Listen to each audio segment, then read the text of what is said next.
আজি আছে আমাৰ 4th নম্বৰ পেপাৰখান তো এখন কিবাকে গেলে আৰু এখন থাকব তো বলুক আমি এখানৰ পৰীক্ষাটো আগে দি লওঁ আহিও পালোঁ আহি পাই মই একদম ধুনীয়াকৈ এক্সাম হলত সোমে পৰীক্ষা চৰীক্ষা দি ৰেডি কিন্তু এক্সাম আছিল 11টাৰ পৰাই 2টা বজাক লাগি কিন্তু মই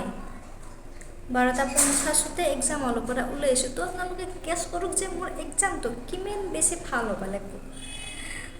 বাৰাইছে যে নহয় এতিয়া মই একলা ৰখি আছোঁ কায়ো নাই মানে এক্সাম হলত ময়ে ওলাইছোঁ প্ৰথম তো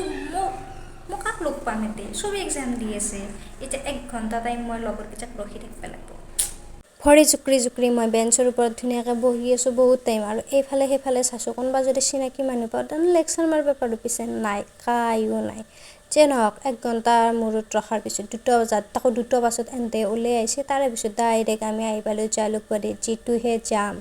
বাৰু আমাৰতো জালুকবাৰীত সদায় এখন নাটক থাকে তো সেই নাটকটো কৰি আজি আহিও ঘৰ পালোঁ আৰু